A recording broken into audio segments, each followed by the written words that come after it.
There he is Yeah. on the magic bouncing ball. Yep. Is that ball higher today than it normally is? I don't know. Or maybe the camera's lower. Because sometimes you must be sitting in a chair sometimes and only occasionally on the ball. Yeah. You can tell I'm on the ball when Nice. I'm bouncing. I have to refill the ball though, otherwise, if I keep bouncing on it and it gets too low, it will pop. Has it ever done that? Too many times. Oh, really? Let's just say I take advantage of Amazon's return policies. Okay, nice. Nicely played. Yep. Nicely played. Except I where it love that. doesn't. What happens then? Then I just have to spend more money. That's so funny. How's your week been? Do you have a good Easter? Uh, You guys do Easter? yeah, we do. But mom and dad decided to buy a bunch of dirt, and they wanted it all strewn about the backyard, so we've been doing that for the last little bit. Oh, cool. Are So, you putting in grass or something, or what's that about? no, we're just piling on dirt, getting tired in the hot sun. It's exhausting. Fair, fair. Well, I'm glad you had a dirty weekend, I guess. I ended up reading the whole weekend. I haven't been able to sit down and read in a long time, so I just read like a freaking nerd all Yeah, weekend long. I get that. Totally get that. Did you have to work this weekend at all? Yeah, I worked Friday and Saturday. Oh, okay. How was that? Late shift, I'm assuming. Not great because on Saturday I woke up, had to come out, do all this yard work for a couple hours, and then I immediately had to go to an 8 hour shift. Oh, yeah, I can And imagine. then I went Wow. home, passed out, and then was woken up again prematurely and had to go out and do more yard work. Oh, man. So I lived in So a you've little hell for a little while. just a little hell. I'm just going to raise this table, see what happens, see if I can rise with it. Sitting for too long. Well, very cool. We had a really good weekend. I'm trying to catch up on a bunch of movies that I haven't seen and stuff too. I loved reading what you had here. Let me just pull it up. I think you're really close. I think let me just see here. Just a few little suggestions just to kind of beef it up. Let me just shut this down. I got too many things open. There we go.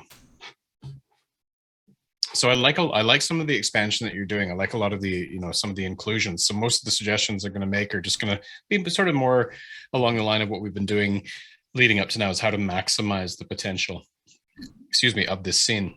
And one of the things that to me has always worked well Mm-hmm. is that you're very good at framing in a house. Like if I was to again, analogies, I love using them. If I was to say, hey, who on your team is really good at framing the house in? Oh, for sure, Hayden. Do we want to get Hayden to decorate as well later? I said maybe eventually that'll be his thing, but right now he's a really good framer.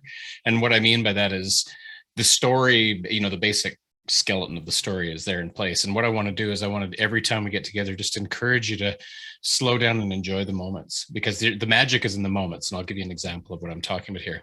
I love that you've expanded this. I put the two, what you had last time we were together, in this side by side, and I can very easily see where you've sort of opened up and expanded areas. I can see you stretching your creative muscles on this level, and I really love what I'm seeing here. And I think we can just even stretch more.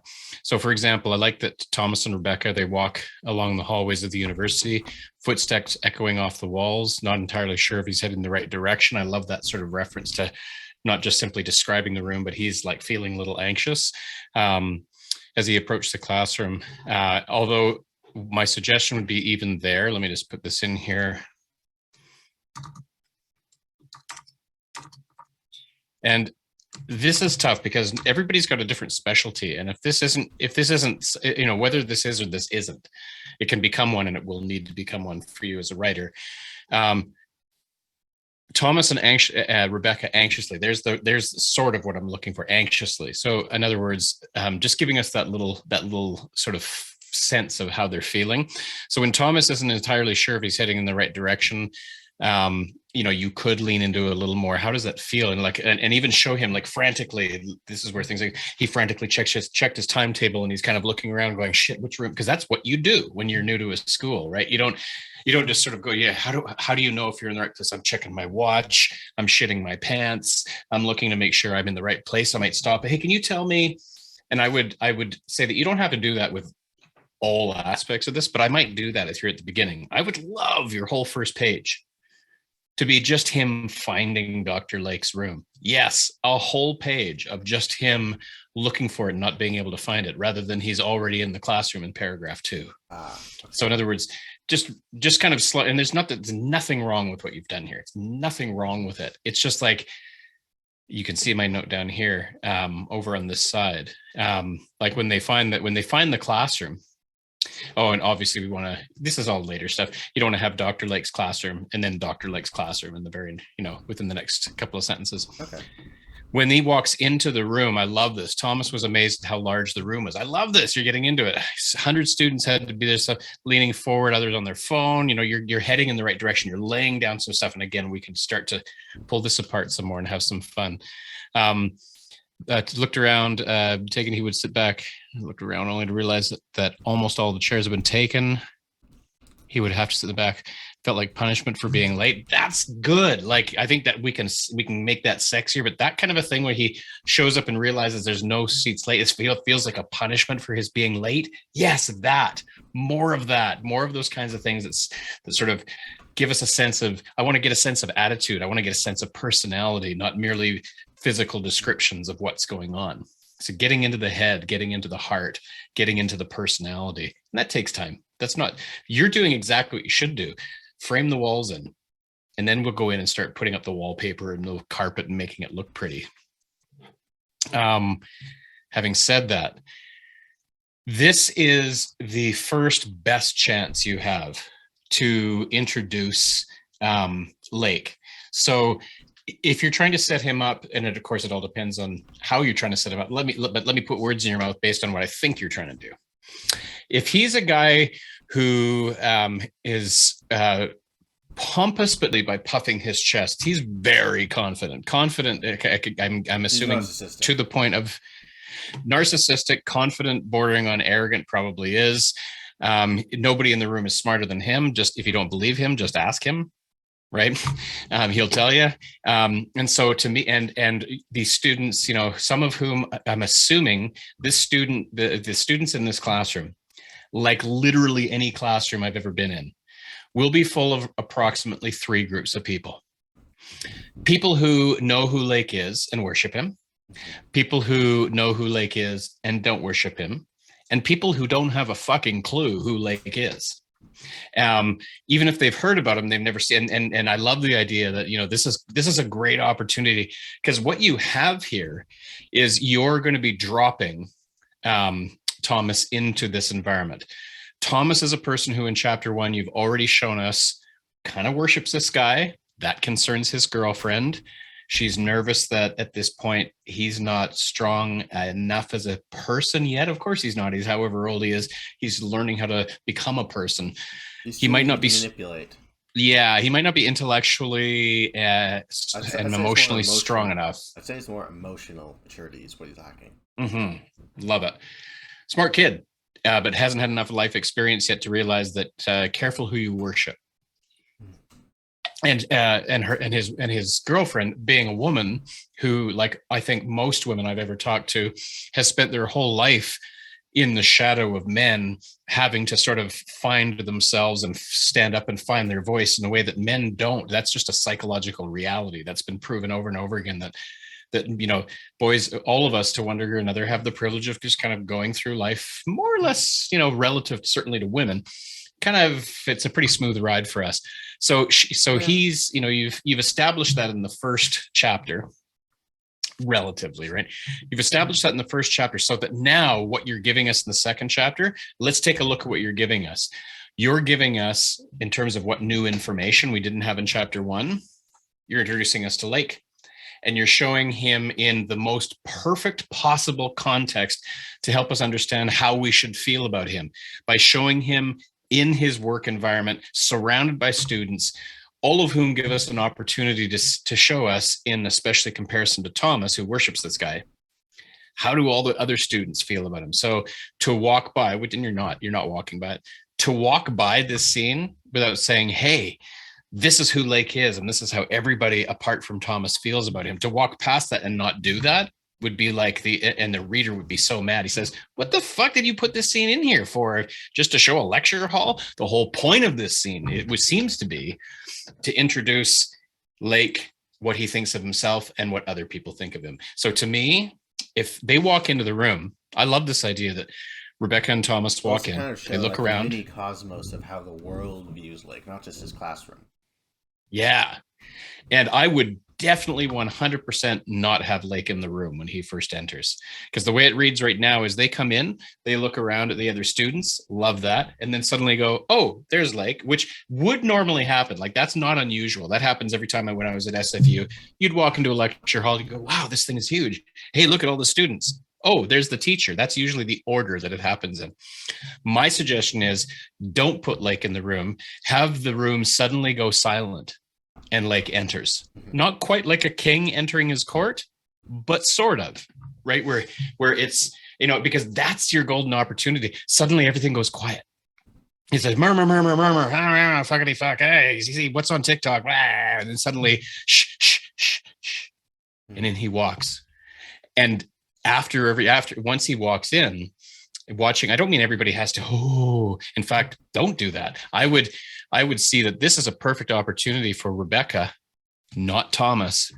Thomas has his eyes fixed. If I was to watch Thomas and Rebecca, when Lake enters the room, for sure, this is Thomas. Oh, there he is. Oh my God, amazing.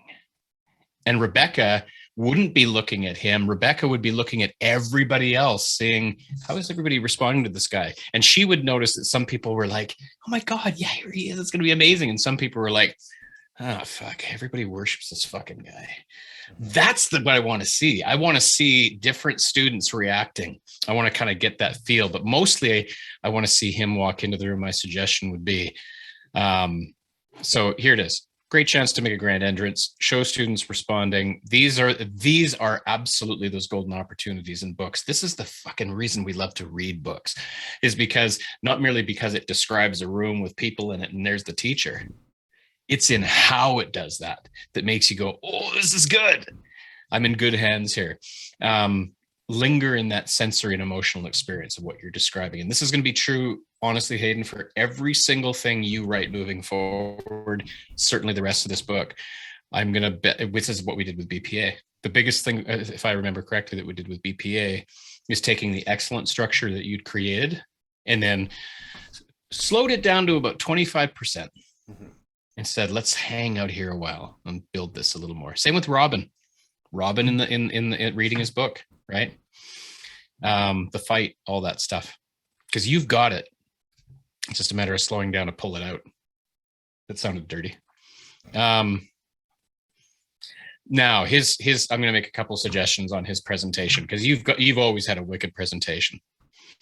I love that he starts with, I might even be more controversial. Life is Finicky is a great opening. If you didn't change it at all, love it. It works. But I almost want him to stand up and just be bold with what he says in the second one. He says,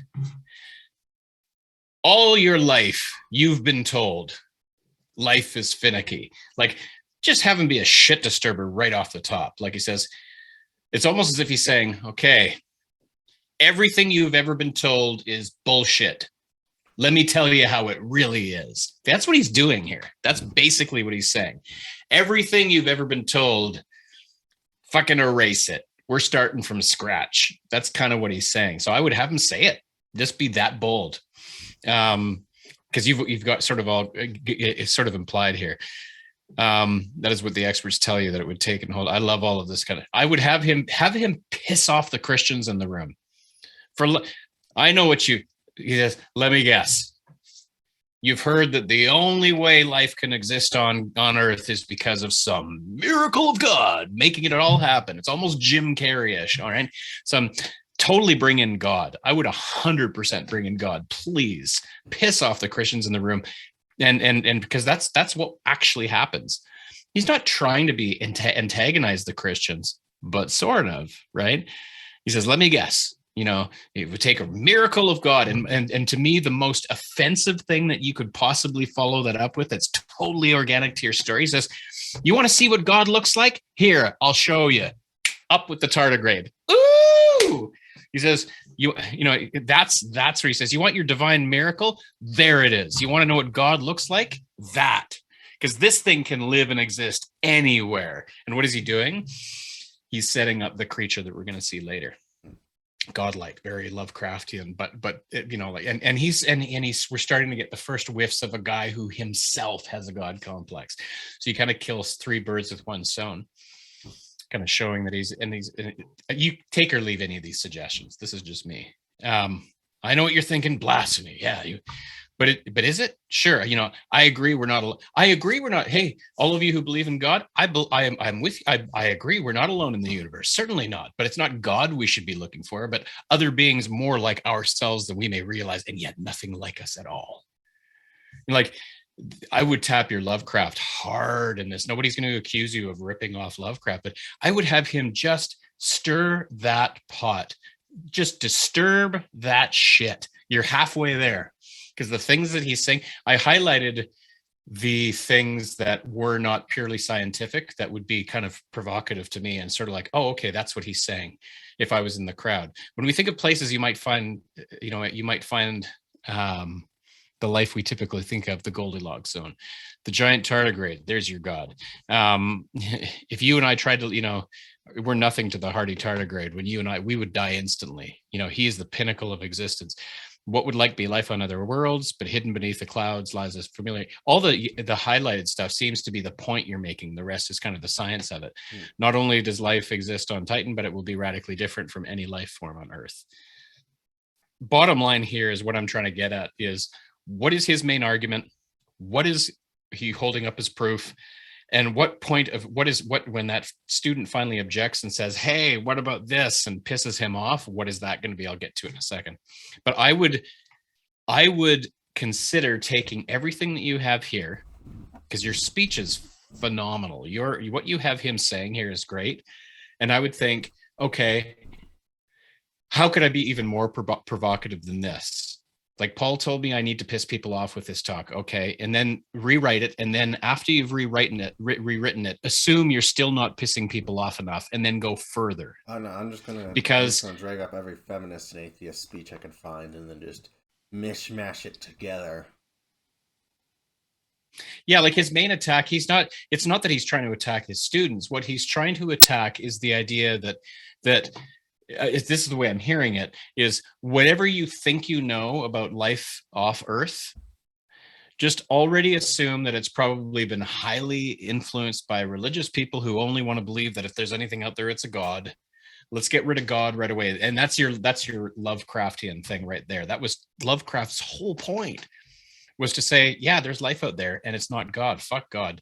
There's aliens that are going to come eat us if they're bored. That's how capricious this universe is. There's no divine hand going to protect us from a meteor that's going to bring in the next ice age. So get over God. That's sort of Lovecraft's thing. That would interest me if this guy walked in like God. And what I love is, think about what you've done now. If you have this guy walk in like Jesus, right? And I don't mean he's like, oh, or anything like that, but I mean, if he walks in and it's a hushed tones and some people are rolling their eyes but they're in the minority. Most of the people, I'm assuming, in this room either love, appreciate, or at least respect him. And it's just a couple of shit disturbers who are like, I don't think I'm into this kind of thing like that. He walks in like God, and one of the first things he says is something denouncing God. Like, now he's in French Revolution territory. There's something really, and it just shows, oh, this guy thinks he's God. Now you're taking it up. So yeah, giving this, but the whole key there is get into the philosophy behind the xenobiology. Get into the whole idea of, yeah, there's life on other planets. I personally believe there's life out there. Can I prove it? Not conclusively, but this isn't about, do I know for sure? This is about probability, which I'm going to get to in a moment with the argument that girl raises. He says, a very good chance that there's life out there. We see with the tardigrade proof that they could certainly live in conditions that aren't strictly what we think is necessary, Goldilocks style. And then if they can live out there, maybe they can live here, like the tardigrade. You're setting this up beautifully. You've got this almost flawless lawyer's argument leading up, and the tardigrade was always the best card in your hand, I thought. coming down to here, because I can see you're sort of still feeling, if I'm reading this right, you're still kind of feeling out exactly how the students' responses will be. Is that accurate? Yeah. Cool. So some really fun stuff to play with. Feedback here is, so just sort of going through the different students. How do we know there is life on Titan? It sounds like there might be a better way to word that. He says, because he never once said that we know yet. He's saying it's not a matter of do we know conclusively scientifically. It's like, what are the chances? The probability is very high. So the conversation might be less, like doctor, like I know we don't know with absolute, like have him say the opposite of this. I know we don't know with absolute certainty that there's life on Titan, but what would you say the chances are? Yes, just simple as that. What do you say? And give me a number. Like, because what you're doing is you're like laying down argument 1, argument 2, argument 3. What are the chances? I'd say about 90-95%. Yeah, but the whole point of like already having a job and all that stuff was because he already found life in a meteor. Remember? I think I'm pretty sure I went over that in chapter 1. Yeah. Maybe okay. Let me pivot it a little bit differently, because what I'm trying to do is move you towards the bottom line. Let me get down to this student, because your 3 big questions, and I appear to be, and I love it. How do you know there is life on Titan? Totally fair. He says, but it sounds like you're just hypothesizing, right? Like we don't know for sure that there's life on on Titan. His answer to that should be a real simple, but we found a meteor and it's proof that there's life. It's a quick answer. And everybody goes, oh my God, really? And have him a picture. He says, and he's anticipated this. To me, Dr. Lake for sure has expected somebody to say, how do we know for sure that there's life on Titan? Just expect someone to want to talk about the meteor, so Narcissus wants to talk about himself. Yeah, he says, I'm so glad you asked, turns to the slide of the meteorite. Like those kinds of juicy bits. Next question appears to be, or at least one other possible question, could life on Titan, is it possible? My suggestion would be focus less on Titan specifically. We know that you're referring to Titan in context, but is it possible that life out there could live here? Be like, I would suggest more general kind of thing like that. No harm either way. Why not? After all, is not all life on Earth, doesn't it all come from out there anyway? As the song says, you dust, like have him refer to the arts where it says we're all made of the stars anyway, ultimately, if you go back far enough. So why couldn't life, out there exist here? We were originally out there, right? So doesn't really answer the question, but it sounds good. My suggestion would be, bottom line, with Ms. Mack. Dr. Lake, that sounds good, but isn't it just speculation? I mean, how can we know that they're even, that what you're saying theoretically is even possible? I mean, nobody's ever been to Titan. We haven't sent rovers to Titan.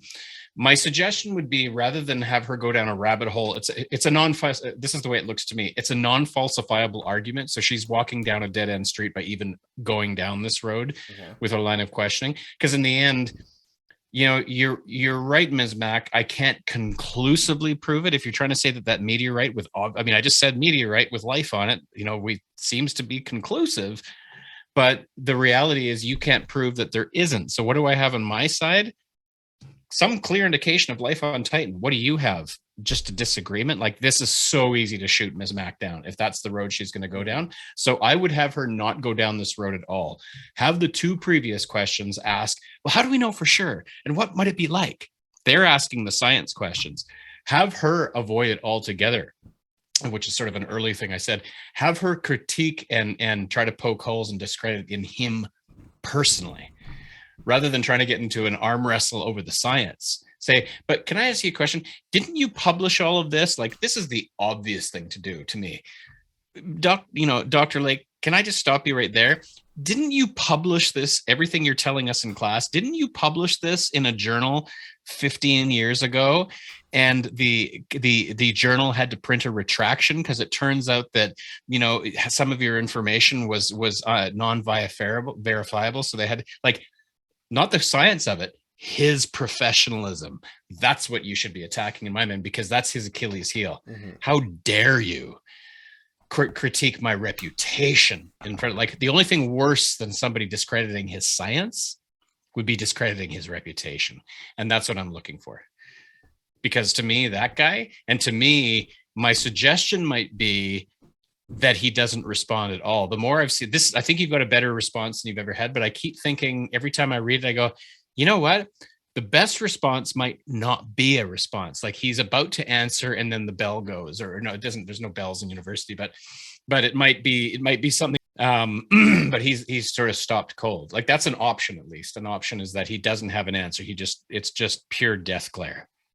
And maybe another student stands up to defend it. Like, that would be interesting to me if instead of him attacking Ms. Mack, one of the other students goes, like, hey, you know what? The guy, yeah, but the guy's only written like a best-selling book, New York Times. Hello, Ms. Mack. Anyway, then he go, like, imagine if he doesn't have an answer and one of his worshiping and adoring students tries to attack Ms. Mack, because that's real. That's what actually happens. And it's all going to be symbolic of what happens later when they're in the Arctic.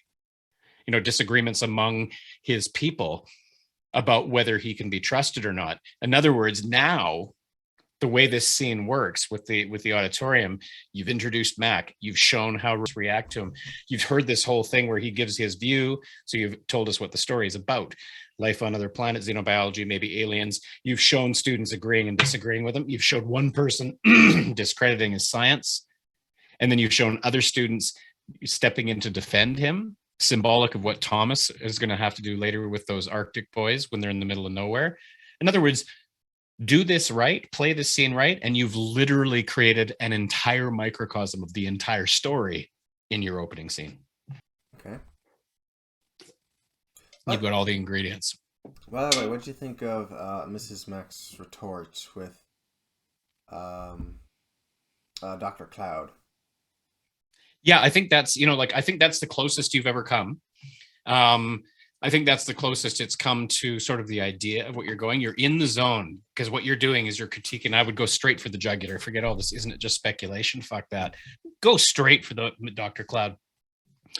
That kind of a thing. That's exactly the direction I would encourage to go in. The man, not the science. Yeah, because these guys are worship. Because the room is full. It would be like walking into a. Church. It'd be like walking into a cult meeting. Yeah, like, and that the guy at the front is about to make everybody drink Kool-Aid, and you're like, okay, I got one chance to convince all of these people that this guy they're worshiping isn't all they think he is. And so she's not going to beat around the bush. Let them, jerk him off. I'm not here to jerk you off, Dr. Lake. I'm here to question your integrity as a scientist. Would that piss him off?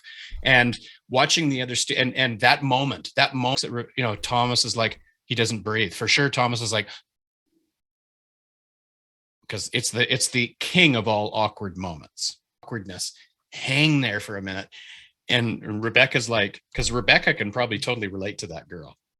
Rebecca's like, oh, you go, girl, because she has nothing against Dr. Lake. But the very fact that she would bring that up, that 15 years, you students probably don't realize that 15 years ago, he was trying to sell this to a different group of students and he got in trouble for it. Mm-hmm.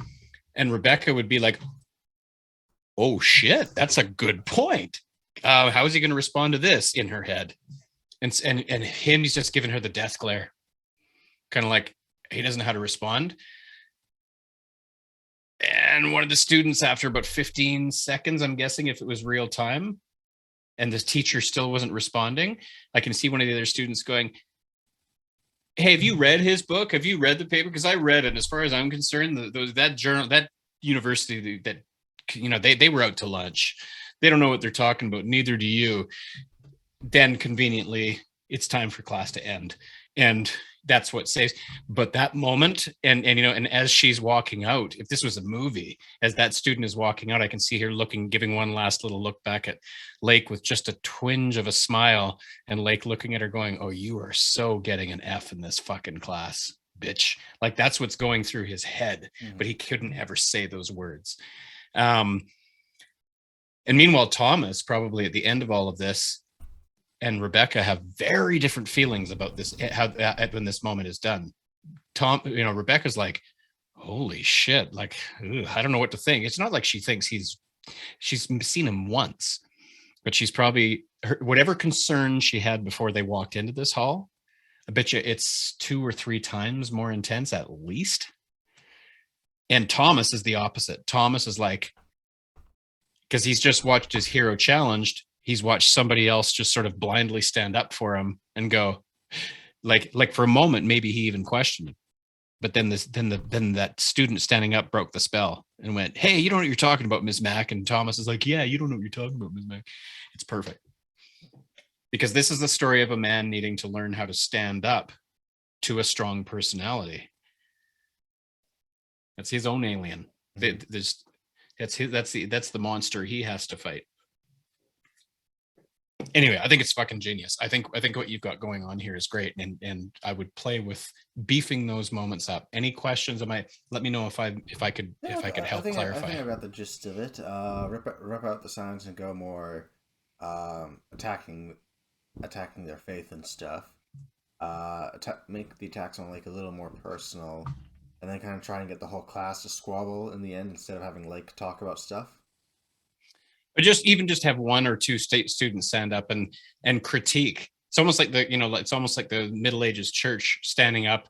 It's almost like that Ms. Mack represents Copernicus standing up and saying, "Hey, I think the Earth isn't the center of our solar system," and everybody going, "Down with you, witch! Down with you!" Like, this is the modern equivalent, softened, of that, where somebody stands up and objects to authority, speaks to power, and his worshippers, his sycophantic worshippers, want to burn her at the stake. That's what they would have done 500 years ago with a Ms. Mack. Ms. Mack wouldn't even have been in the classroom 500 years ago because she's a woman, right? So there's some real beautiful sort of subtextual things happening there, which is ironic because this whole class started with him denouncing, oh, those crazy Christians and their crazy religion, worshiping a crazy God. Meanwhile, he's got his own religion. That's the irony of this moment. Yeah, he is the religion that he's decrying. Like, there's just so many juicy little things you're putting side by side here that make people go, "Ooh, he's good." That's what makes this more than just a good sci-fi story. That's what makes it good literature. Okay, I think keep all the science stuff in there, though, like all that stuff where you're explaining the science and nitrogen, all of that stuff in the beginning. We need that science. Keep the science, but make sure that for every scientific fact or two, like if in each paragraph at least, if you're gonna give us kind of a beautiful bunch of science and it's clear, I love what you're doing, lace it with some provocative thing that he's saying. Ultimately, boil it down to like, what is the point you're making in this speech? What you're saying is, we don't really fully understand whether there's life out there or not, so we can't conclusively say, but I'm reasonably sure there is because of this meteorite I found and the tardigrade. What are his main exhibits? Exhibit A is the tardigrade. Exhibit B is the Titan meteorite, right? So he says, so there's every reason to believe you might want to throw him, something along the line of, and all conspiracy theories aside, how many times do we need to hear people say they out there too, but it's not God, it's aliens, basically. Mm-hmm. And what's that, Ms. Mack? You read something in an article 15 years ago? Yeah, I got nothing to say to that. Wait a minute, he does though. Thank God he saved my bacon. Well, I guess class is over. Bye. That's the fun of it. Okay, perfect. Yeah, I can do. So have a blast with it. Yeah. Oh, by the way, did you watch the 4400 or did you just? I haven't had a chance yet. No, I completely got absorbed in. You were going to.